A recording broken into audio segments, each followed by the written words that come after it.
Vincent Lapierre est-il de gauche ou de droite? En tout cas, lui, il ne le sait pas, il peut pas répondre à cette question et donc on va voir ça. On avait déjà parlé de ça il y a 2 ans, une époque où Vincent Lapierre commençait déjà à aller vers, l'extrême droite, mais restait plus confus. Vous savez, Vincent Lapierre, il vient déjà du chavisme, hein, c'était un expert de Chavez. À un moment donné, il avait fait une thèse, je crois, sur ces questions-là, les questions de domination, économique à l'international et notamment, l'insertion de la révolution bolivarienne là-dedans.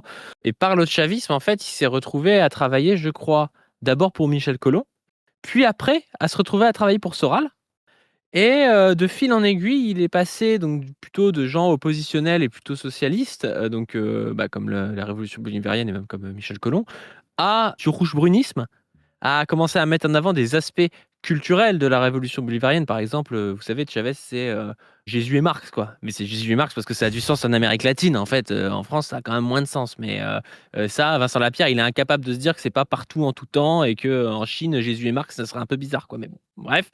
Et donc il a commencé à un peu à tomber dans ces trucs, un peu anti-woke et tout. Et maintenant, c'est carrément devenu un espèce de droitard néolibéral. D'ailleurs, il était bien, embêté quand Maduro s'est fait kidnapper parce qu'en fait, il essayait d'avoir, tu sais, d'essayer de jouer une posture équilibrée, sauf qu'il voyait que dans ses commentaires, c'était, Maduro le dictateur socialiste, blabla et tout. Alors que lui, je pense que même si aujourd'hui il est totalement, droitisé, il a, une telle connaissance, de l'époque, il est allé sur place, tu vois? C'est pas pareil. Je pense qu'il a un attachement au Venezuela qui est, individuel et émotionnel et même s'il essaie de se dire que Maduro a trahi, il sait quand même qu'il y a une couille dans le potage quand tu as les États-Unis d'Amérique qui viennent, kidnapper un mec en hélico. C'est un peu bizarre d'avoir tout son public qui applaudit, quoi. Mais bref, c'est ce qu'est devenu Vincent Lapierre aussi, je pense par abouti-cri. On va pouvoir voir tout ça, on va voir le niveau de fausse conscience du gars. Est-ce que tu es prêt, Chris? Est-ce que tu connais Vincent Lapierre déjà? Parce que comme tu es un boomer, des internets, je sais pas si tu le connais. Si, je vois Bref, qui est-ce que c'est. tu es chaud? Ouais, je vois qui c'est. D'ailleurs, pour le coup, je le vois parce que justement, moi, je sais bien que quand j'étais jeune, la révolution bolivarienne, c'était important. Et donc, j'ai vu ce gars passer, etc., sur YouTube à l'époque, tu vois. Donc, je l'ai connu pour ça, quoi. Mais après, j'ai très vite compris qu'il était proche de Soral et tout. Donc, bon. Il y a un truc intéressant que tu as dit, qui est un peu inversé à ce qu'on dit, mais qui est complémentaire. Et je vais le redire. Tu disais, il est devenu un libéral, libertarien. Tu vois, nous, on dit souvent, tu sais, on fait souvent l'explication de l'adhésion au pacte raciste par une forme de pénurie, c'est-à-dire d'abord une forme de vision, tu vois, néolibérale de l'économie, comme si les ressources, il n'y en avait pas assez, et donc on dit, bah, une fois que vous avez mis dans les têtes que c'était la pénurie, que c'était insuffisant, ça permet aux gens de concevoir la solution du pacte raciste comme quelque chose de cohérent. Ça marche dans les deux sens, c'est là où il y a une vraie dialectique, c'est que à la fin, et ça, je sais pas comment il était Vincent Lapierre là-dessus, tu vois, mais comme il était très proche de Soral il y a très longtemps, même s'il était bolivarien, à la fin, j'ai l'impression, quand t'as des angoisses racistes et tout, c'est quand à un moment donné, ton obsession devient la gestion de l'hégémonie raciale, etc., c'est-à-dire la peur de se faire envahir, la peur de puer de soi-même, etc., t'es obligé d'avoir une économie libérale et raciste, quoi. Parce que tu te rends compte que il va falloir trouver des solutions, un mode de gestion où ben en fait il n'y a pas d'abondance, il n'y a pas de possibilité d'accueillir, il faut que ce soit les meilleurs, etc. Et donc ça marche dans le même sens. Et c'est pour ça qu'on voit aussi beaucoup, tu vois, des sardoches ou des lisnards, etc. Et en fait c'est des gens, ils partent de l'économie, ils vont au racisme, et d'autres ils partent du racisme et ils vont à cette économie, les sautarelles et tout. Pourquoi? Parce qu'à la fin, l'hégémonie, c'est forcément quelque chose de restreint, de pénurique, d'excluant, et il n'y a rien de mieux pour exclure, pour mettre de la concurrence individuelle et pour primer ceux qui ont déjà des ressources que l'économie libérale. Donc en fait, elle est fondamentalement adéquate au racisme, à l'exclusion, aux privilèges, à la hiérarchie.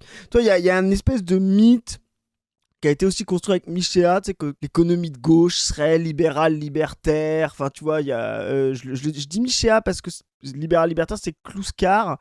Mais Kluskar en fait pas une loi absolue du capitalisme, que en fait la liberté individuelle, l'égalitarisme, ce serait fondamental. Il montre que c'est un moment en fait de la phase capitaliste, Kluskar. Michéa dans ses livres, qui sont très intéressants, et d'ailleurs je pense que Lapierre a lu, va dire non, mais en fait le capitalisme il est fondamentalement individualiste, libéral, tu vois, pour l'égalité, pour l'individu abstrait.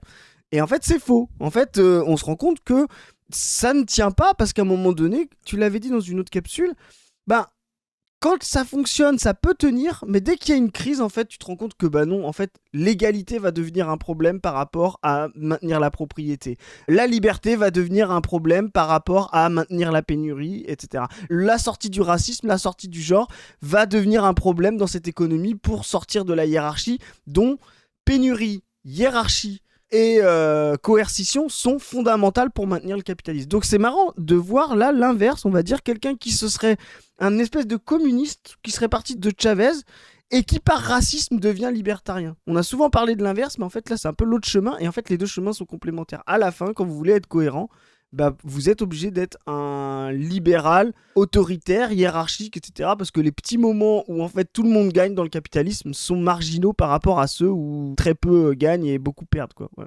Bon, on va peut-être passer à l'extrait et tu vas voir aussi qu'il y a des subtilités par rapport à la culture et comment on travaille dessus, actuellement, je pense qu'on va pouvoir dire des choses. Alors on démarre. Donc c'est La Frontière, le média, apolitique, comme son nom l'indique, où, Vincent Lapierre, du coup, va développer sur est-ce qu'il est de droite, est-ce qu'il est de gauche et tu vas voir, déjà quand on te pose la question, en général, ça pue. À part si tu Nathalie Arthaud, tu vois? Que tu réponds: «Non, je ne suis pas de gauche, je suis communiste». Bon, à la limite, ça va, tu vois? Mais, en général, quand on dit: «On sait pas trop si tu es de droite ou de gauche», en général, tu es un fasciste, tu vois? En général, ça ne trompe pas.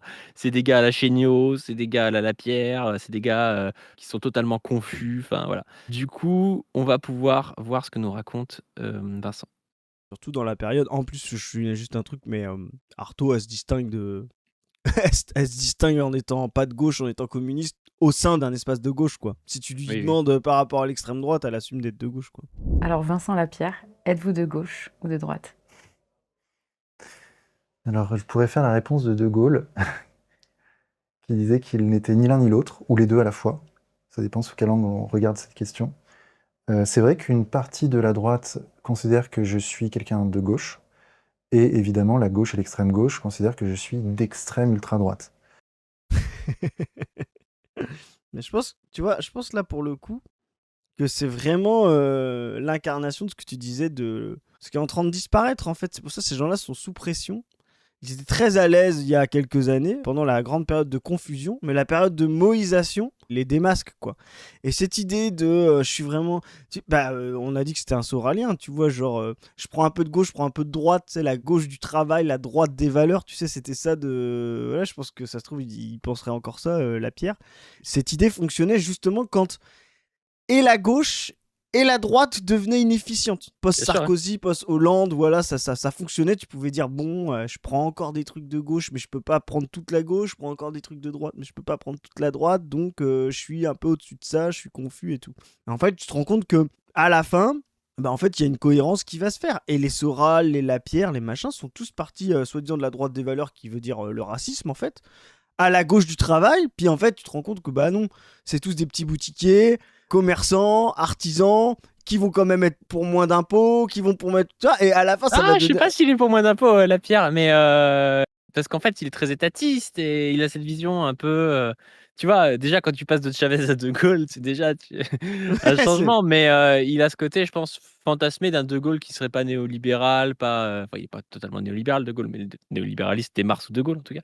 Et d'un état social français, je pense il est nostalgique de ça, mais ce qui est intéressant, c'est que justement cette sortie de la confusion, il l'a lui-même fait, tu sais, en sortant du soralisme. Il est sorti du soralisme avec en partie des bons arguments, tu vois, en disant: «Oui, Soral, machin, il est, complètement complotiste et antisémite, sur les vaccins, les trucs comme ça». Enfin, parce qu'à l'époque du Covid, Soral, il expliquait plus ou moins qu'à la fois le truc n'existe pas et à la fois ça a été inventé par les Israéliens, c'est enfin, c'était un truc trop pas clair et lui, il avait fait une vidéo pour le démonter et il était, dans un conflit avec Soral, notamment sur le complotisme. Et ce qui est intéressant, c'est que en fait, c'est aussi une sortie du confusionnisme en choisissant la droite. C'est-à-dire que d'accord, il est plus complotiste, mais en fait, il devient un peu la ligne de Conversano au fond, hein. Conversano aussi anticomplotiste. Il te dit: «Arrêtez vos conneries, on passe pour des débiles», alors que lui, il se dit, tu vois, scientifique avec la génétique, tu vois, à Ouais. remettre une forme de suprémacisme qu'on peut avoir même chez certains Musk, tu sais, chez certains Laurent Ouais. Alexandre et tout, un espèce de scientisme raciste, suprémaciste, tout ça. Et Vincent Lapierre, je ne sais pas s'il en est là aujourd'hui, mais en tout cas, il est allé vers ça. Je pense qu'aujourd'hui, Soral est resté dans ce truc gauche du travail, droite des valeurs. Lapierre ne l'est plus du tout. Et d'ailleurs, c'est marrant parce qu'il dit Certaines personnes à droite se disent de gauche. Frérot, on t'invite pas sur Frontières si les mecs pensent que t'es de gauche. C'est peut-être ce qu'ils te disent pour un peu te taquiner ou je sais pas trop quoi, mais ils savent très bien qu'au fond, tu sers leur agenda. Que toi, tu te considères de droite ou de gauche, on s'en fout. Au fond, tu sers un agenda de droite et c'est ça qui les intéresse. C'est comme Nolo, c'est comme Julien Drey, tu vois, enfin, c'est comme Onfray, c'est pas des mecs de gauche, c'est des gars qui servent un agenda de droite et qui permet aussi de dire regardez, on est pluraliste, on a invité Julien Drey sur CNews, tu vois. C'est intéressant ce que tu dis sur le scientisme. Ça me fait vraiment penser, tu sais, à la période de crise vraiment profonde de la bourgeoisie, là, début du 20e. T'as une pensée bourgeoise en crise qui va de Nietzsche jusqu'à Heidegger, tu vois, Ah oui. entre, tu vois, que Donc je fin date. 19e, début 20e. Tu vois, voilà, c'est ça, de 50 ans, quoi, tu vois. Et en face de cette crise, t'as deux logiques bourgeoises. T'as la logique que tu viens de décrire, là, ultra scientiste, mais ultra positiviste. C'est vraiment la séparation de sujet et l'objet. La nature, la société n'est qu'un objet que les meilleurs, c'est-à-dire la bourgeoisie, voilà, et puis pour le coup les blancs, se doivent de dominer absolument, tu vois, j'ai une espèce de cartésianisme un peu délirant, tu vois, genre maître et possesseur et tout. Est-ce que c'est un peu ce que tu viens de décrire de Conversano? À la fin, c'est un espèce de suprémacisme scientifique et donc un espèce de suprémacisme blanc, parce qu'à la fin, les gens vont, tu vois ce que je veux dire, cette surrationalité scientifique, elle est située dans l'Occident et tout. Amenant quand même à la guerre 14-18, etc., tu vois une espèce de tragique, là, après ça, chez Heidegger, qui revient à l'identité sujet-objet, cette séparation absolue techniciste. Heidegger va en faire la critique. Et on a un espèce de retour à l'authentique, tu sais, chez Heidegger, tu vois, ça c'est une autre forme de réaction bourgeoise de l'identité sujet. Antithèque résistance. Voilà, On vous salue, ben camarades fascistes. c'est exactement là où je voulais aller, parce que justement, je voulais t'emmener là-dessus, parce que c'est une autre phase de la réaction, c'est le retour à l'authentique, et donc antithèque résistance, Léo Commune, je sais pas quoi, Loïc, je sais pas quoi là, et tu vois, qui est un heideggerisme, et c'est les deux faces de la même pièce, c'est-à-dire de la crise du monde bourgeois capitaliste, tu vois. Et la gauche pourrait se faire avoir là-dessus parce que t'as des gens, tu vois, type un peu Z, qui va se penser de gauche et qui va se dire c'est bien, la pierre sort du confusionnisme par la science et donc il devient plus à gauche, alors qu'en fait pas du tout, tu vois. Ouais. Ou alors des gens qui sont anticapitalistes et qui critiquent au fond la technique dans le capitalisme, mais qui sont un peu dans la confusion et qui pensent que c'est la technique qu'il faut critiquer et qui se disent c'est bien, Léo Commune il critique la technique donc il est avec nous, quoi. Et c'est les deux formes de fétichisation indépendamment des sujets collectifs et des rapports sociaux. C'est-à-dire que penser que, j'avais fait une vidéo sur la science, vous pouvez aller la voir, penser que la science elle flotte un peu au-dessus du monde, c'est tout à fait faux et au fond c'est un idéaliste qui va porter la réaction. Ou alors penser que la technique flotte au-dessus de la société, c'est pareil, c'est tout à fait faux. Exactement. En dessous de la société pour Et reprendre le schéma. Ouais, je suis d'accord. Et t'as, tu vois, genre deux formes de positivisme. Alors, t'as eu un positivisme en parallèle, tu vois, du positivisme bourgeois dont on parlait avant Heidegger, tu vois, qui était le positivisme un peu de la Seconde Internationale, Engels. Ouais, ça, c'est vraiment le positivisme.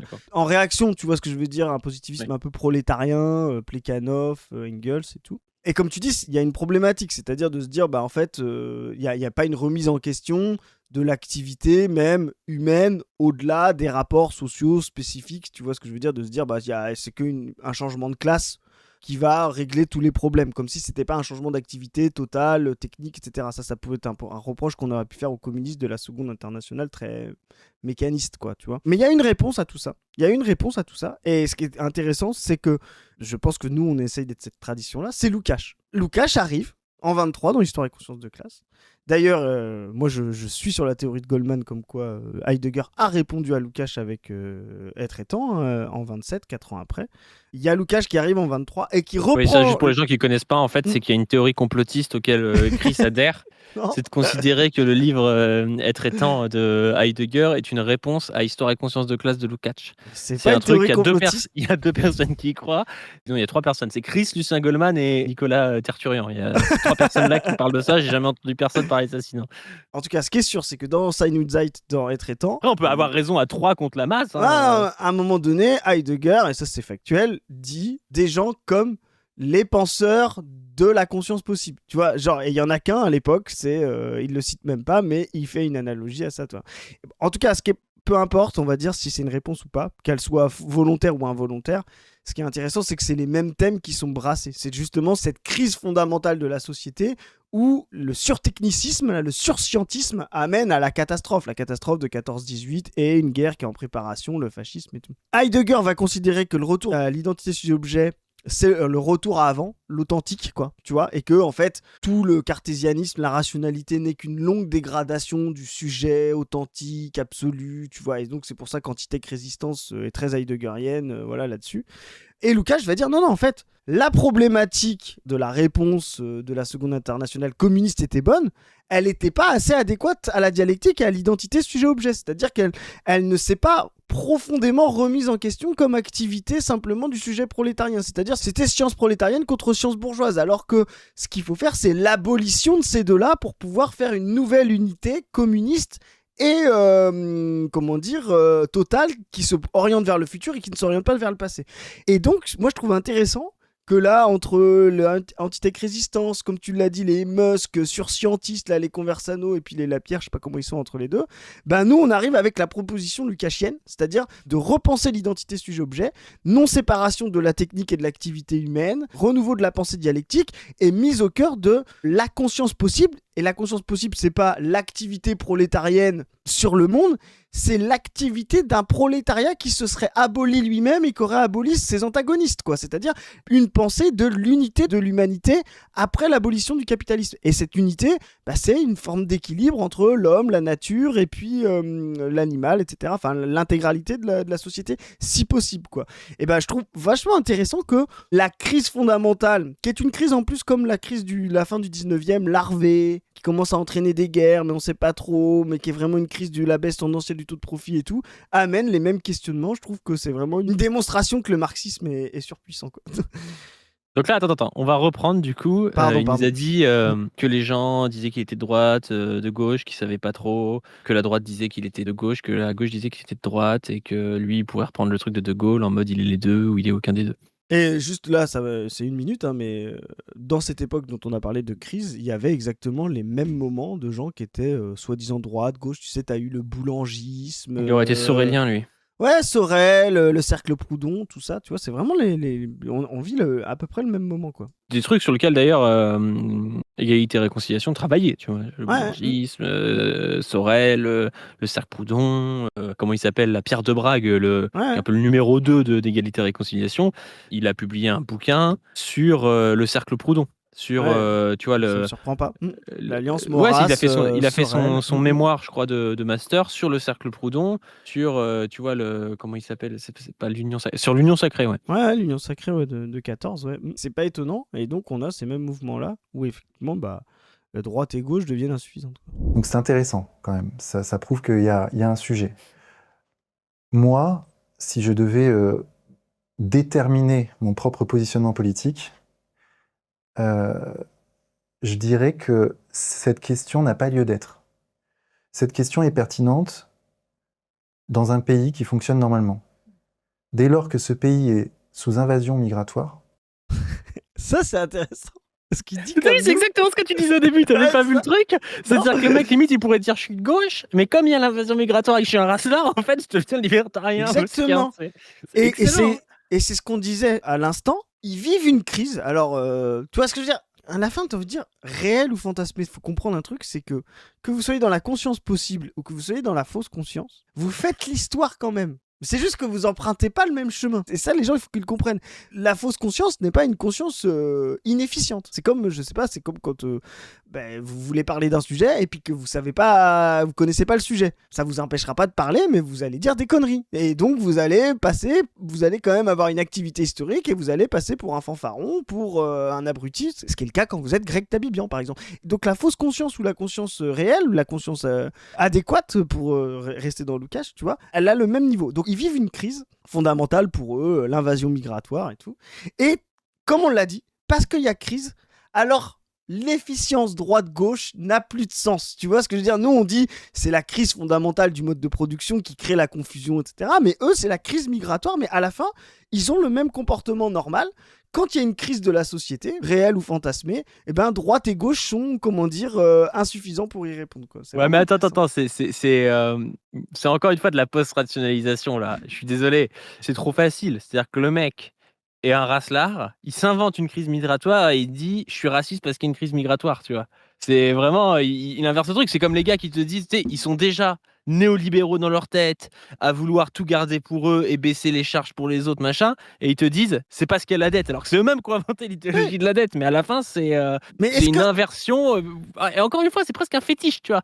C'est la dette qui te dit qu'il faut faire le truc, c'est pas moi, c'est la dette, tu vois. Alors qu'en fait c'est eux qui ont inventé l'idéologie de la dette, tu vois. j'ai envie de dire, est-ce que c'est tant ça une invention, la crise migratoire? Peut-être qu'il la vit. Tu vois, c'est ça qu'il faut comprendre. Peut-être qu'il la vit vraiment.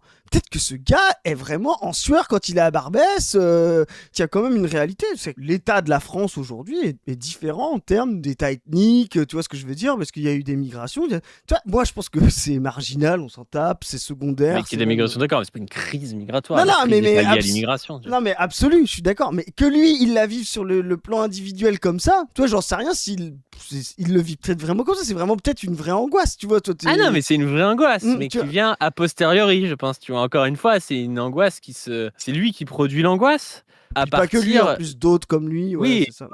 à partir d'une problématique qui est plus profonde, qui est la problématique de sa remise en question, aussi en tant que boutiquier, tu vois. Enfin, alors aussi chez lui, il y a quelque chose qui est intéressant. Donc je parlais justement tout à l'heure sur la culture. Lui, il est souvent en sueur quand il voit les gens arriver, soit qui ont aucune culture, tu vois, il fait du micro-trottoir, il se dit: «Ah les gens, ils sont complètement débiles, ils ont aucune culture». Alors il le dit pas comme ça, tu vois, mais tu vois que c'est ce qu'il essaie de montrer, et lui, il va presque pointer du doigt une forme de décivilisation, tu vois, par l'immigration, tu vois?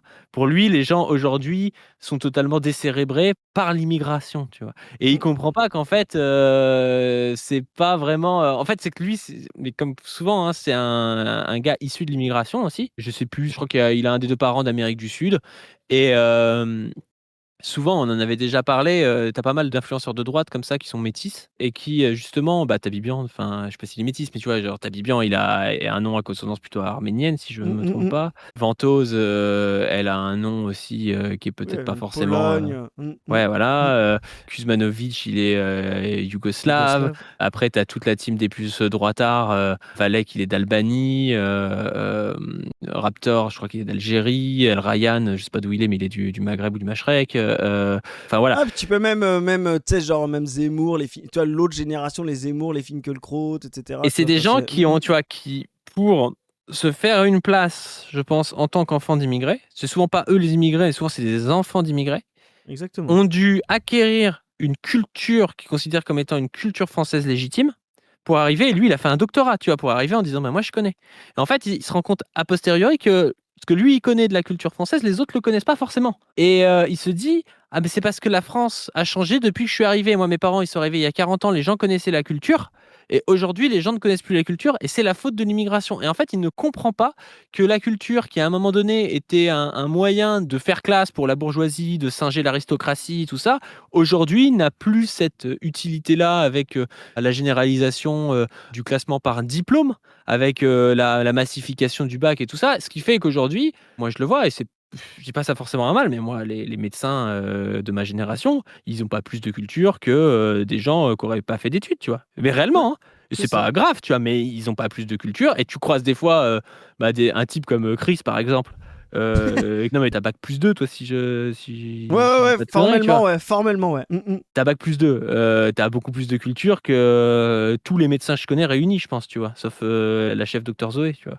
Ouais, ouais, Et bien sûr. sauf les vieux médecins. C'est-à-dire, il y a 40 ans, c'était pas pareil. C'est-à-dire que moi, les vieux psychiatres que je croise qui ont 65 ans, qui sont en fin de carrière, eux, ils ont dû se taper du Lacan. Donc, pour comprendre Lacan, ils ont dû lire un peu Hegel. Ils connaissent pas forcément tout très bien, mais ça les intéresse. Ils ont vraiment cette culture-là. Les plus jeunes médecins que je connais, la plupart, tu vois, là, j'avais un collègue interne en plus que j'aime bien, qui est plutôt, moi, je trouve doué en psychiatrie, tu vois, qui comprend bien, mais à qui on n'a jamais appris ces trucs-là et qui s'y intéresse pas forcément, tu vois. Sa chef l'amène dans un cours sur Lacan et il me dit: «Mais j'ai rien compris». Je lui dis: «Mais tu veux, on peut en parler un petit peu», mais je lui dis: «Mais c'est quoi tes bases?» Je lui dis: C'est ça. Tu comprends que Lacan, il s'insère dans le structuralisme à une époque avec une relecture structurale de Freud?» Il me dit: «C'est quoi le structuralisme?»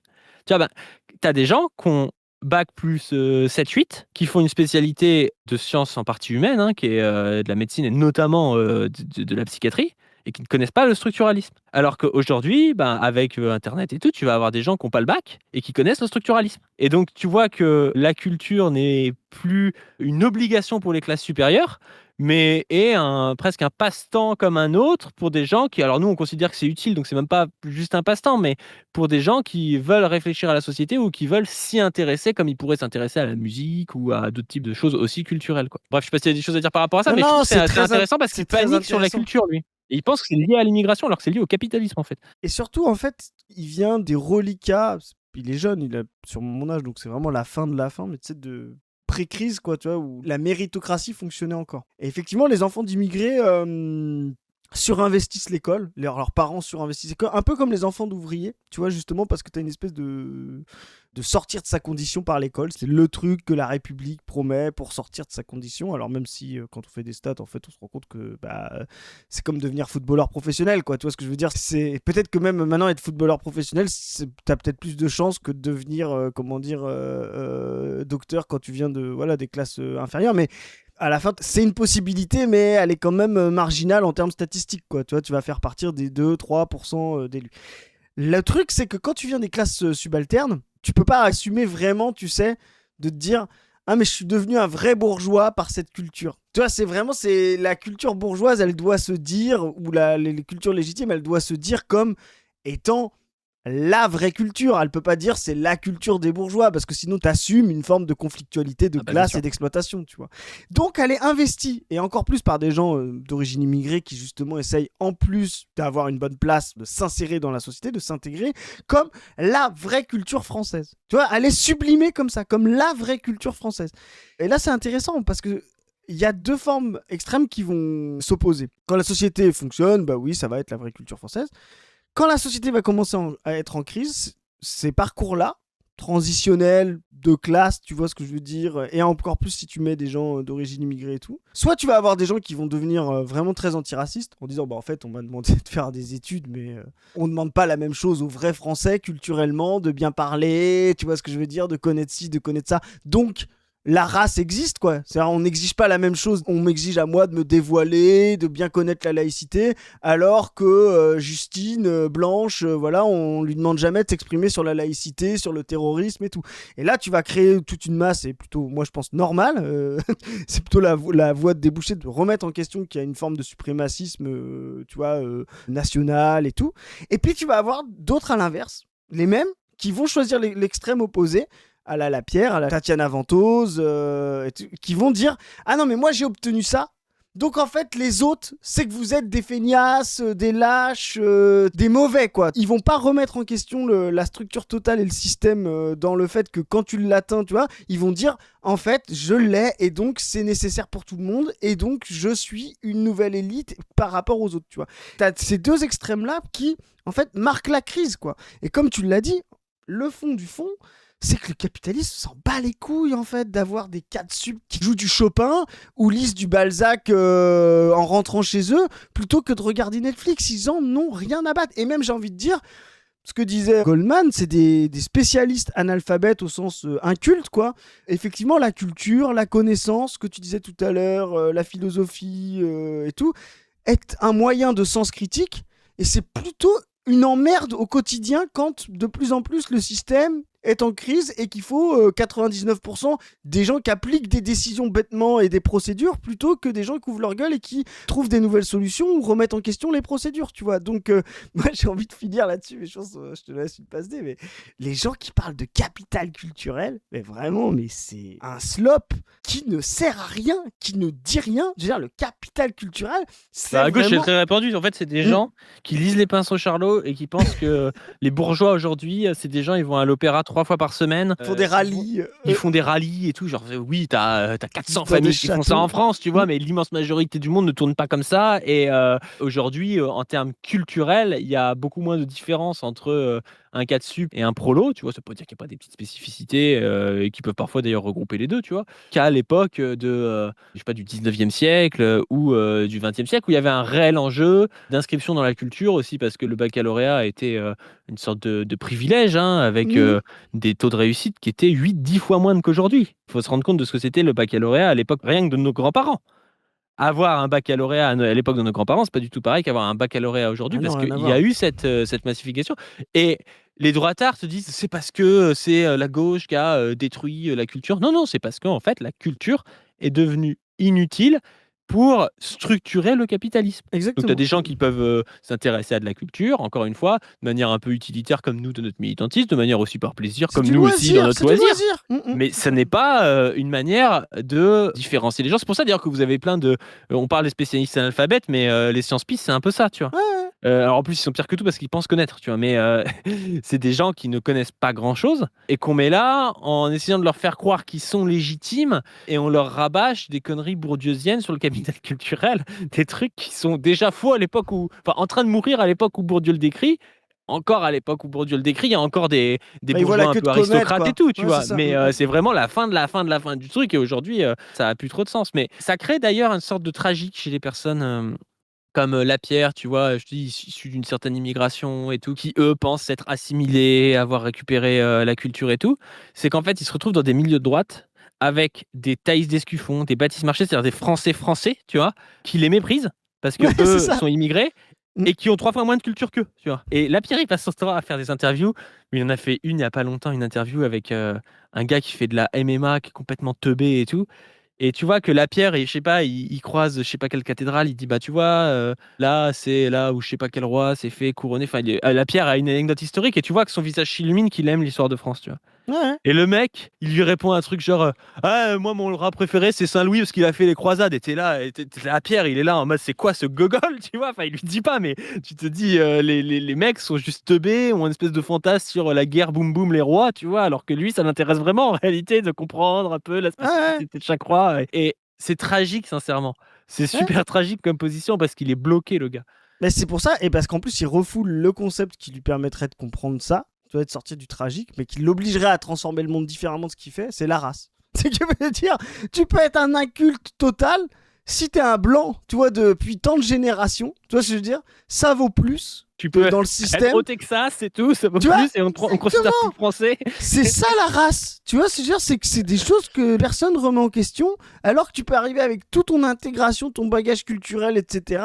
Si t'as pas, tu vois, les bons ancêtres et les bons gènes, t'existes pas, tu vois. Et tant qu'il refoulera ça, oui, il sera dans la tragédie racelarde, là, des enfants d'immigrés qui deviennent racistes et tout, parce qu'ils croient dans un système qui n'existe plus. Et le vrai système, c'est le système de hiérarchie grégaire, facile, raciste, quoi. Parce que je considère que c'est ce que nous vivons aujourd'hui en France, aujourd'hui, avec 500 000 entrées par an. Pour moi, nous sommes dans une configuration d'invasion migratoire. Il dit 500 000 entrées par an. On est 70 millions, c'est pas beaucoup, ça fait moins de 1%. Ouais, c'est ça, ça fait moins Il y a de aussi 1%. moins Puis de je sais même 1% pas. qui rentrent par an, et puis je crois qu'il y a 300 000 départs par an, donc ça se, enfin, tu vois, genre c'est, Puis tu vois, il y a- enfin, oui, il y a 0,5% de la population, tous les gens qui vont un peu switcher, qu'est-ce qu'on en a à foutre, tu vois. Enfin, Ouais, c'est je sais pas n'importe si les quoi. chiffres sont vrais, tu vois, mais c'est même si c'est 500 000, c'est pas gros, hein, et même Oui. si c'était 5 millions, je m'en battrais les couilles en soi, C'est mais, pas forcément mais toujours ça, c'est 500 pas, ça me paraît pas très gros, tu vois. c'est pas forcément toujours en plus 500 000 qui vont vraiment s'installer, tu vois, enfin bon, bref. Puis en plus de ça, moi j'en ai rien à foutre. Si t'as des gens qui veulent venir vivre ici, faire leur vie, enfin, je veux dire, je préjuge pas du fait que les mecs n'ont pas la nationalité à la naissance pour dire que ça va être moins bien, hein. Encore une fois, tu sais, la plupart des pays se meurent parce que il y a plus de naissance et parce qu'il y a plus personne dans le pays, hein, et que tout le monde a 70 balais, un vieux raciste et tout, hein. Moi, dans un pays où on aurait 3 fois plus d'immigration et 3 fois plus de naissances, je pense que le pays irait mieux qu'aujourd'hui, hein. Et Réellement, hein. puis, et puis en plus, c'est intéressant parce que la problématique de nos sociétés, c'est pas les déplacements de population, parce que les déplacements de population, ils ont toujours existé et tout. C'est qu'en fait, on est dans des sociétés en crise dont les structures organisationnelles ne sont pas prêtes à accueillir autant de gens. Je Bien ne sûr. comprends pas que ces gens-là sont fascinés souvent par les États-Unis. Alors peut-être pas Lapierre, mais beaucoup des races là ne Non, pas la comprennent pas. Non, tu vois, ne comprennent pas. Moi, un truc qui me fascine. Cette colonie à la fin du XVIIIe siècle sont 10 millions, tu vois ce que je veux dire, quand ils font leur indépendance, je sais plus combien ils sont quand ils font leur indépendance, mais voilà, quelques millions quoi. Et ils sont 100 millions un an après. Un an. Un an. Un siècle après, tu vois ce que je veux dire. Ils sont 100 millions un siècle après, tu vois ce que je veux dire. C'est... J'ai l'impression que... Vous savez ce que c'est un an, Chris? Mais tu vois... Mais tu vois, ils sont 100 millions un siècle après, c'est énorme, tu vois. Parce que le mode de production expansionniste, colonialiste, hein, tu vois, mais libéral américain, était prêt à accueillir des masses et des masses. Ça crée la plus grande nation, mais dans la violence, hein, tu vois, je veux dire, alors là, on parlait de surconcurrence, violence, la guerre civile, hein, d'ailleurs, ils ont eu une guerre civile au milieu du siècle pour pouvoir exister. Regardez ce que c'est la conquête de l'Ouest, c'est ultra violent. Regardez même ce que c'est même la vie du New York, tu vois ce que je veux dire, du 19e, film de Scorsese, la Gangs of New York est intéressant là-dessus, c'est une façon de représenter New York qu'on connaît assez peu, mais tu vois, c'est un système d'organisation et un mode de production capable d'accepter des flux monstrueux, quoi. Tu vois ce que je veux dire, des flux monstrueux de personnes et qui a donné la première puissance. Dans un monde communiste, on est organisé pour que, oui, il y a plein de gens qui viennent, etc. Tu vois, la crise qui est en train de se passer là, à Ceuta pendant qu'on tourne, c'est vraiment une crise de la gestion coloniale, impérialiste et de ses relais là, comme le roi du Maroc, là, comment dire, bourgeoisie, comprador, etc. Une gestion impérialiste de comment on déplace des masses, comment on les maintient, comment on les réprime et tout dans l'intérêt de l'impérialisme, créer des crises, mettre la pression sur d'autres pays, etc. Enfin, vraiment, c'est aujourd'hui l'organisation impérialiste en crise, crée des espaces pénuriques qui fait que les déplacements de population sont vus comme problématiques. Tu vois, sont vus comme problématiques, et là on le voit avec Ceuta, hein, tu vois, c'est genre, tout le monde s'exprime, ah non, faut fermer Schengen, et tout, tu vois, alors qu'en fait, on est un espace, comme tu disais, de 400 millions en Europe, surproductif, avec des infrastructures et tout. Demain, il pourrait y avoir 50 ou 100 000 personnes qui arrivent. Une organisation communiste dirait, bah bienvenue, voilà, hop, prenez... Tu vois ce que je veux dire, c'est, voilà comment ça fait, prenez Bienvenue, votre... voilà où la bouffe, voilà vos papiers, voilà où est-ce qu'on participe, etc. Enfin, Mais le problème, c'est un problème racial derrière tout ça. Et c'est d'ailleurs, exactement. il y avait eu un débat sur ça entre Wissam et Mathieu Burgalassi il y a pas longtemps. Tu sais, il y avait Mathieu Burgalassi qui avait dit j'ai une vidéo de debunk en disant oui, il n'y a pas tant d'immigrés que ça, le grand remplacement est pas vrai. Alors, Wissam avait répondu, ce qu'il répond souvent, tu sais, ce à quoi on adhère, tu vois, même s'il y en avait beaucoup, qu'est-ce que ça peut faire, tu vois. Ouais, c'est Parce ça. qu'en fait, là, la question de la pierre, c'est une question raciale. La réalité, c'est que s'il y avait 500 000 Polonais qui arrivaient, ils s'en foutraient, tu vois. Et il te dit, ah bah non, il y en a 500 000. Mais en fait, son problème, c'est pas le chiffre. Son problème, c'est que ce soit des Noirs et des Arabes dans sa tête, hein, parce qu'en réalité, c'est pas que des Noirs et des Arabes qui viennent, tu vois. Mais cette question, elle est intéressante parce qu'au fond, là, il te sort un chiffre, mais tu sais, demain, si tu as 3 millions ou si tu as 300 000, il sera toujours en sueur. Et la réalité, c'est pas une question de est-ce qu'on a les moyens d'accueillir, c'est pas une question du nombre d'immigrés, c'est une question vraiment raciale et il faut ramener ça devant parce que sinon on se bat pas sur la bonne chose. De toute façon, là, toute la vidéo, si on met pas la race comme concept, on comprend pas pourquoi il est en panique comme ça. C'est vraiment le contrat racial qui est derrière ce qu'il appelle la nation, le machin, etc., sur lequel il faut en finir, quoi. Cette question, en fait, est désuète et marginale, anecdotique. Effectivement, dans un pays qui n'est pas sous invasion migratoire, je pourrais me considérer comme étant de gauche, je suis plutôt pour la sécurité sociale, ça me plaît. L'idée que... Tu vois, cette idée anti-humaniste que tu viens de décrire, c'est vraiment ça. En fait, tant que l'humanité correspond à ma vision raciale et culturelle, je sais pas, blanche chrétienne, je fais un raccourci, mais c'est à peu près ça, tu vois ce que je veux dire, blanche chrétienne, on peut tout imaginer, le bien comme le mieux, tu vois. Mais maintenant que la race devient premier, l'humanisme est un souci. Tu vois, la gauche, l'humanisme, le partage, la sécurité sociale pour tous, etc. Donc c'est vraiment le proto-fascisme. Vous voyez, ces gens-là vous disent, il y a un fait extérieur. Extérieur à qui ? Les déplacements de l'humanité, c'est vrai, je veux dire, même si lui qui est spécialiste en histoire, je veux dire, la conquête des Francs, la conquête de la Gaule par les Francs, tu vois, c'est des déplacements, c'est des conquêtes, tu vois, je veux dire, il y a un fait normal de l'humanité, les déplacements en fonction de crises, qu'elles soient humaines ou qu'elles soient climatiques, même si aujourd'hui les crises climatiques sont des crises humaines en fait, hein, parce qu'on sait que c'est l'humanité qui agit sur le climat, voilà. Et c'est la façon de le gérer. Lui, il veut gérer ça d'abord en préservant la race, et la culture. Il fait des hiérarchies, des suprématies. Et là, du coup, et c'est pour ça qu'on est ces proto-fascistes, eh ben, il balance l'humanisme par-dessus bord. Il dit, en fait, il n'y a pas une seule et même humanité. Il y a des gens qui méritent de crever dans la Méditerranée pendant que nous, on mérite d'avoir la sécurité sociale. C'est ça qu'il dit. C'est ça le contrat racial. C'est ce fond-là derrière qui dit Si demain tout le monde était blanc chrétien, on pourrait, et c'est d'ailleurs le fond des ventoses, des tabibians, etc. Ils vont te citer le CNR. Ah oui, c'était bien. Oui, parce qu'il y a l'impensé du contrat racial. Là, il faut revenir à Mills de c'était entre blancs, c'était dans une homogénéité Est-ce que le culturelle. CNR existe sans les FTP et MOI? Non, mais tu vois, c'est ça, tu vois. Mais c'est une espèce de fable.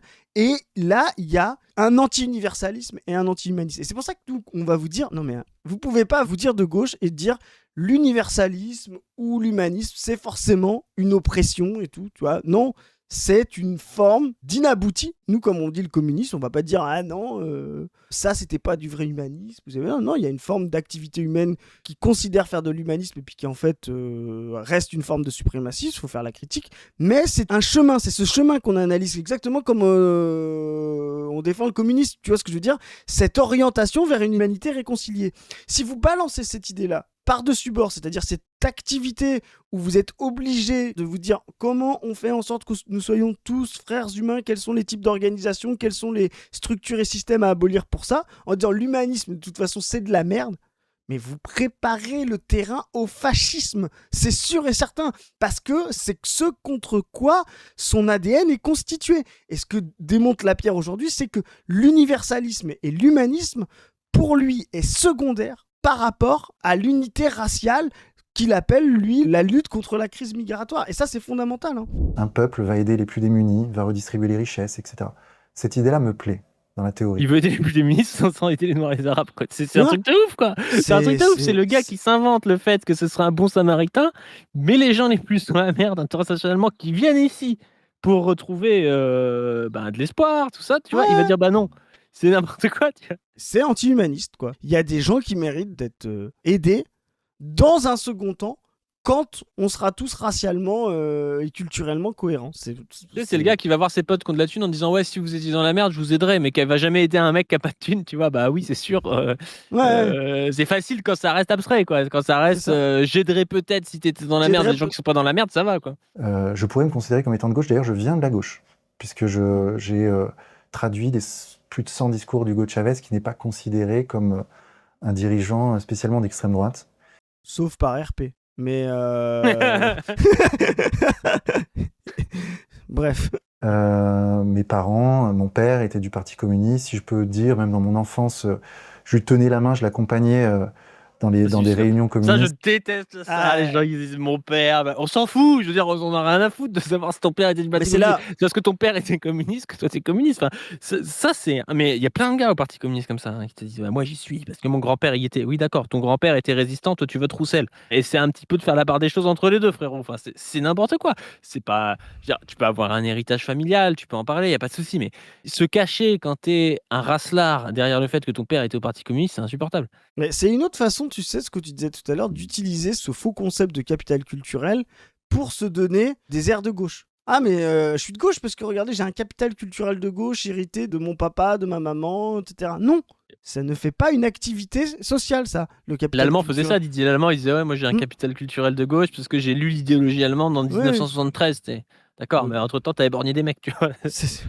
Puis il a dû se tromper quand il a vu l'idéologie allemande, il pensait pas lire ça, je pense qu'il a dû se dire merde, c'est bizarre un peu comme truc, mais ça parle de philosophie, il est où Streicher là-dedans, etc. Donc je viens de ce milieu-là. Mais effectivement, depuis donc j'ai 41 ans et depuis mon enfance, il est plus vieux que moi. Il se sont passées certaines choses en France qui font que pour moi, que nous débattions ensemble de savoir si je suis plus ou moins d'État, plus ou moins de prélèvements sociaux, etc., ça n'a pas beaucoup de sens. Parce que pour moi, encore une fois, le pays est sous invasion migratoire. Voilà, ça c'est toujours le discours de la fausse conscience, voilà, c'est de inventer une fausse crise, pouvoir créer une fausse, un faux clivage politique, c'est de dire, bah il n'y a plus besoin de droite et gauche, capitalisme ou partage, on s'en tape. L'important, tu sais, c'est il fait du maoïsme, sans le savoir. Il fait genre la contradiction principale, contradiction secondaire. Il va dire ouais, la contradiction. Mais c'est ce que font les fascistes. Hein. Dans le mode de crise, là où nous communistes, on va dire la contradiction principale, c'est donc d'abolir le mode de production capitaliste et donc d'en finir avec ses tenants, quoi, la bourgeoisie. Eux, ils vont inverser le truc en disant non, dans la crise, c'est pour ça qu'ils sont révolutionnaires, réactionnaires. Ils ne sont pas simplement conservateurs, ils reconnaissent une crise. Ce que les conservateurs ne feront jamais. Les conservateurs continuent, oh, tout marche bien, c'est normal qu'il y ait des pauvres, ça fait partie du jeu, tu vois. Enfin voilà. Eux, ils reconnaissent qu'il y a une crise fondamentale de la société, mais ils vont inverser les choses. Ils vont mettre la contradiction principale, le mode de production, d'organisation, la façon dont on construit les ressources comme secondaire, et ils vont mettre en contradiction principale la race, la nation, l'unité raciale, etc. C'est littéralement comme ça que se construit le fascisme.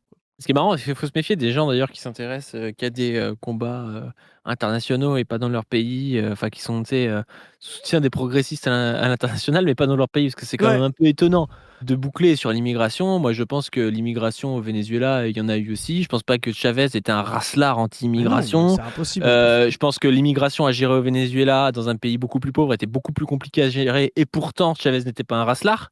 Nous, on a beaucoup plus les moyens de recevoir dignement les gens que Chavez quand il a pris le pouvoir au Venezuela. Enfin, je trouve ça fou quand même que le gars vienne chercher ça. Ça veut dire que tant que c'était abstrait pour lui, ça allait.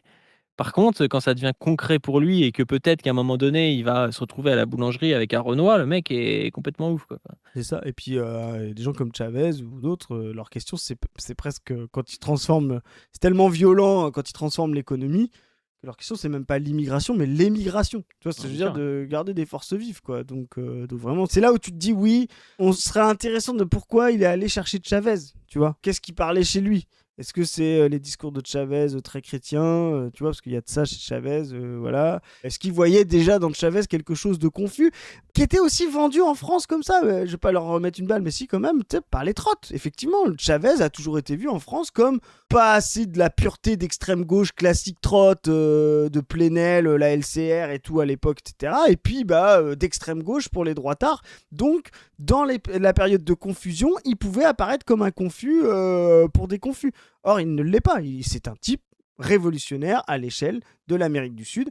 C'est pour ça que nous, on dit toujours, il faut toujours replacer dans le contexte matériel. Effectivement, on ne peut pas transposer Chavez ou Sankara ou Ho Chi Minh à la France parce que c'est ni les mêmes époques, ni les mêmes contextes, ni les mêmes situations, quoi. Et donc là, et c'est d'ailleurs maintenant la ligne de clivage, la seule qui existe entre la gauche et la droite. C'est est-ce que tu remets Voilà, t'as vu, il est vraiment la contradiction principale, hein. Il recrée une gauche-droite sur cette contradiction principale, c'est hallucinant. C'est vraiment... Après, est-ce qu'aujourd'hui, entre la gauche et la droite, la question raciale, c'est la contradiction principale? Sincèrement, je pense Non, je pas, pense pas. parce qu'il y a toute une partie de la gauche qui est raciste, donc C'est ça. au moins passivement, tu vois. Mais il y a le PS, il y a Glucksmann, je suis pas sûr qu'il soit extrêmement basé sur la question raciale, hein. C'est là où on voit qu'il est dépassé, justement. Mm. C'est que cette vision de les partis au pouvoir sont tous pro-immigration et puis le peuple est anti-immigration, tu vois, c'est vraiment la vision république souveraine, Soral et tout. Bref, si tu veux, et ça n'a jamais été vraiment le cas parce que les frontières ont toujours été régulées, mais admettons, tu vois. Mais là, on voit bien que tous les partis s'orientent vers la Le truc régulation, avec le le truc de la contrôle Ceuta et tout, de Ceuta. Ouais, t'as Aurore Berger qui allait dire non, mais il faut. Qu'en gros, l'Espagne a une politique migratoire qui est trop permissive et qui savent pas gérer leurs frontières, je sais pas trop quoi, alors que le truc a un coup monté entre le Maroc et Israël de Ouais. A à Z, où les Marocains qui est. Et on le rappelle, le pays le plus sioniste d'Afrique. d'Afrique. Enfin voilà, c'est. Je rappelle, une semaine Alliés avant, avec Washington, ils essaient de déstabiliser l'Espagne avec ça, c'est sûr et certain. Et c'est quelque chose qui marche en partie parce que tu vas avoir l'Italie qui va dénoncer en disant nous, on fait plus Schengen avec l'Espagne. Tu vas avoir la pression qui va être mise par Trump. Tu vas avoir Macron qui va embrayer là-dedans en disant que l'Espagne fait n'importe quoi. L'Espagne qui est le seul pays à peu près progressiste de l'Union européenne. Enfin, c'est un délire, hein. c'est ça. Attendez, encore une fois, c'est même pas Mélenchon, Pedro Sanchez, Sanchez, hein. ouais, Il est oui, même oui. pas à la radicalité de Mélenchon. Et Non, mais- Mélenchon, c'est pas Lénine, hein. Ceux qui savent pas, il y a un conflit absolu colonial pour le du Maroc et de l'Algérie sur le Sahara là, occidental. Il y a 10 jours, Pedro Sanchez était en Algérie pour faire des partenariats bilatéraux et commerciaux, etc. Donc la réaction là, comme elle l'était en 2021, c'est d'envoyer, de mettre la pression à l'Espagne sur Ceuta. D'ailleurs, ce serait intéressant que l'Espagne aille au bout de sa décolonisation en disant on vous rend Ceuta Oui. pour empêcher. Tu vois ce que je veux dire? Voilà, ça pourrait être. On pourrait voir. Parce qu'après, t'as des justement- discours de gens qui disent oui, c'est parce que l'Espagne a un territoire colonial au Maroc, ce qui est vrai en soi. Ils ont un territoire colonial ça. au Maroc. La réalité, c'est que juste, en fait, ne pas voir la totalité. Ce conflit, c'est pas la gentille Maroc, anti-impérialiste contre l'Espagne qui a un territoire colonial au Maroc. L'Espagne a un territoire colonial au Maroc et à la fois à l'échelle de l'Union européenne essaie de pousser un progressisme. Le Maroc est le pays le plus réactionnaire de la région et le plus, allié au sionisme et à Washington et en conflit sur le Sahara occidental avec l'Algérie et souhaiterait que l'Espagne reconnaisse sa légitimité sur le Sahara Et, occidental. Donc c'est un truc qui est quand même plus complexe que de dire c'est juste les et Espagnols qui surtout que sont coloniales, tu vois. Mohamed VI ne réclame pas Ceuta. Tu vois ce que je veux dire? Donc Mohamed VI réclame le Sahara occidental. Donc c'est vraiment, enfin, faut comprendre ce que c'est ce rapport-là.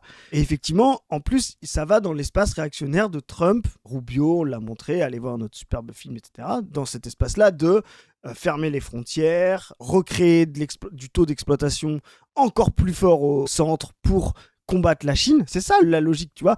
Et dans cette logique-là, le Maroc qui reste un pays de la périphérie, mais on va dire la pointe avancée impérialiste de la périphérie, voilà, là où tu as des périphéries qui sont très anti-impérialistes, et tu as aussi des pays du centre comme l'Espagne qui sont un peu plus périphériques parce que considérer que l'Espagne ce serait la même chose que la France, la Grande-Bretagne ou les États-Unis au centre impérialiste, faut C'est plus vraiment proche être de con. la Grèce. C'est plus proche de la Grèce, de l'Argentine par exemple. Tu vois, nous on fait les critiques sur l'Argentine, ça correspond plus à ça.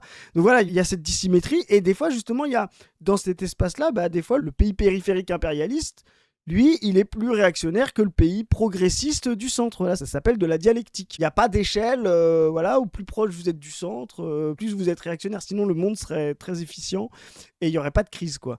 Et donc voilà, et donc on a aujourd'hui une crise migratoire dans l'intérêt de Trump, de Rubio, etc. C'est-à-dire ce qu'ils font eux avec le Mexique, ce que la France tend à faire, voilà, avec demain, parce que nous on a une Ceuta à nous, hein, ça s'appelle la Guyane, tu vois ce que je veux dire? Demain ça pourrait être la même chose. On a une colonie en Amérique du Sud et tout, et donc ils tentent à fermer les frontières.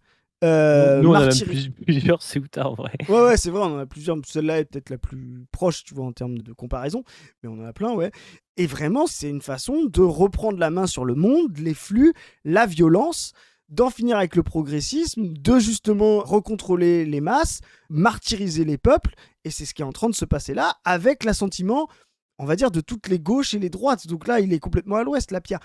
Là, ils sont capables, en 3 jours, avec la crise de Ceuta qui va dans l'intérêt de Trump, qui va dans l'intérêt, tu vois, de tout l'espace réactionnaire. Je rappelle que le Maroc fait partie du conseil de Trump, là, anti-ONU, hein, donc c'est pas non plus un hasard. Et donc, ça fait partie d'un agenda réactionnaire qui veut réexploiter violemment la race, la hiérarchie de race et le taux d'exploitation capitaliste au centre pour contrer la Chine. Et là, elle est complètement à l'ouest parce que tu vois, tous les gouvernements, on va dire comme tu l'as dit, de Hollande à, si demain c'est Hollande, Glucksmann, même à Olivier Faure ou Boris Vallaud jusqu'à l'extrême droite, remettront en cause Schengen. Déjà, Schengen, ça s'applique pas tout à fait à Ceuta, donc c'est pour te dire un peu le niveau des gens. Il y a même des gens qui croyaient que Ceuta c'était en Espagne, hein, qu'ils n'avaient pas compris que quand tu arrivais à Ceuta, fallait que tu. Voilà. Il faut quand même un visa pour passer de Ceuta, t'es pas directement dans l'espace Schengen à Ceuta. Mais ils vont être capables de remettre en question l'espace Schengen en 3 jours.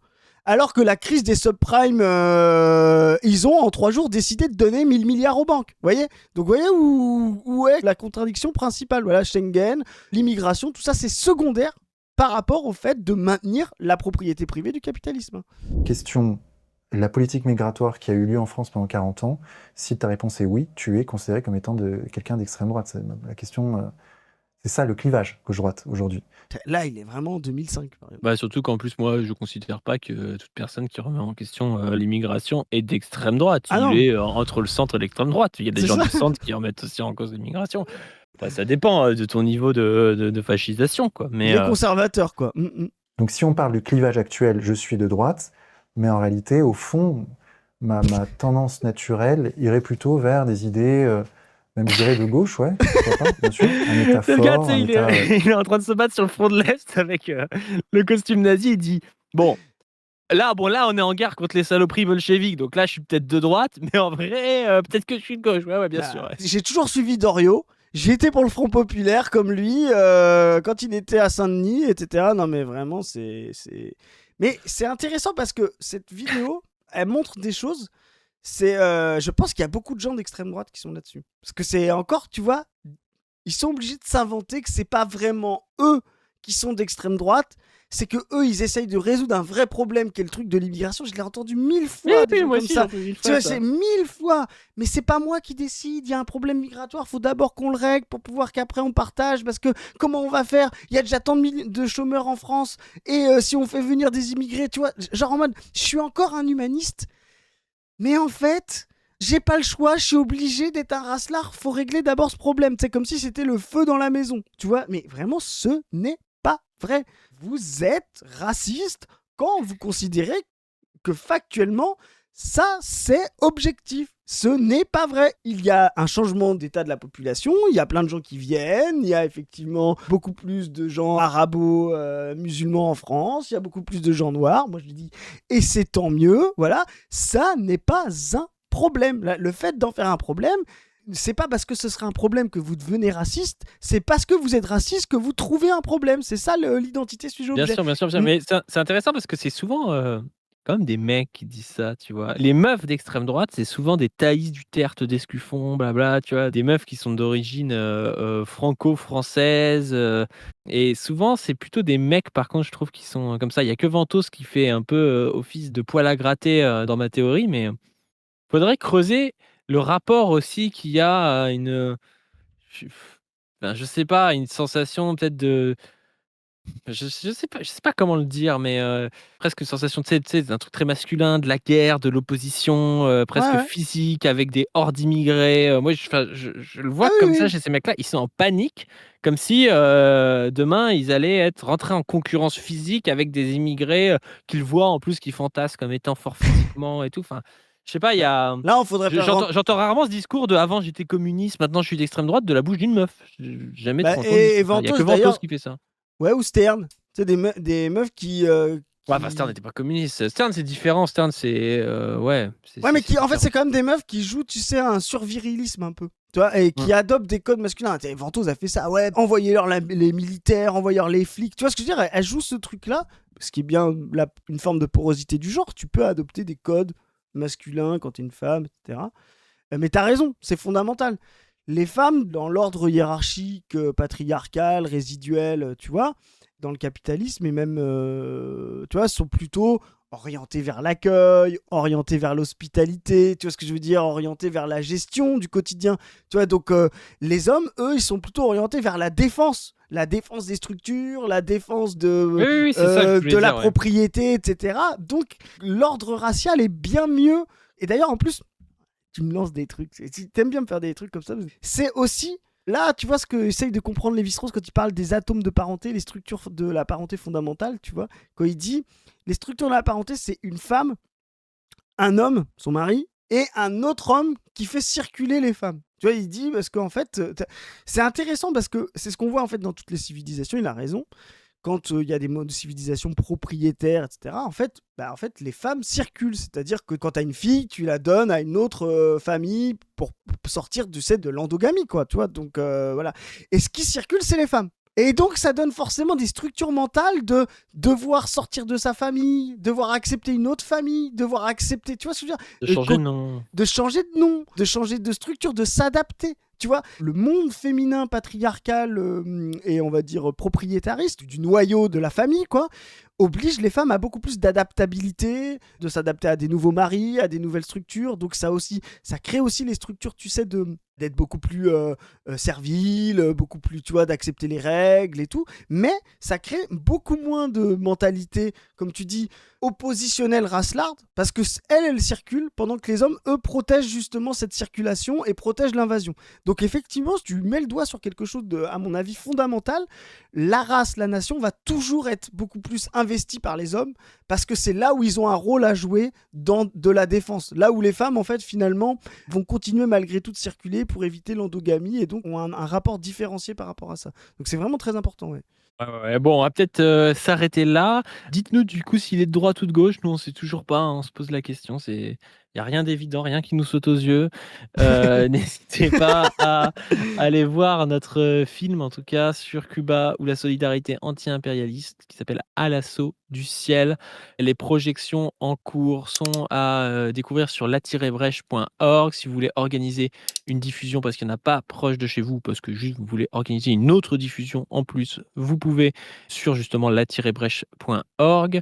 N'hésitez pas à vous abonner à cette chaîne, à nous financer sur Tipeee pour nous aider, c'est ce qui nous aide le plus. N'hésitez pas aussi à aller voir sur nos différents sites, Position Revue, sur Insta, le Insta de Dr Zoé, le Insta de la Pas du Team, le Insta de la Brèche, de On ne veut plus qui s'appelle ONVP sur Insta, je crois que ça commence par un tiret, mais ça s'appelle ONVP. N'hésitez pas à aller voir les vidéos de la chaîne On ne veut plus sur YouTube. Ouais, elles sont super. L'équipe travaille super bien. On les salue parce que c'est vrai que nous on fait pas tout. Et donc il y a une vraie équipe dédiée. Nous on découvre.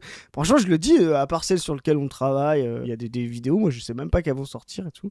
Donc il y a une Et super moi, je équipe. sais même pas des fois, alors que je suis dans le groupe et tout pour un peu aider. Non, mais... Des fois, je sais même pas. Et là, d'un coup, je reçois une photo et les camarades sont en tournage et tout. Ça fait trop plaisir. Ouais. C'est génial. Voilà. Donc on les salue. Anaïs, Marius, Delphine. Voilà, vous faites du super boulot tous. Louis, voilà, toute la team. Bravo à vous et encouragez-les en allant sur la chaîne. Ouais, et sur ce, on vous dit à plus. Salut.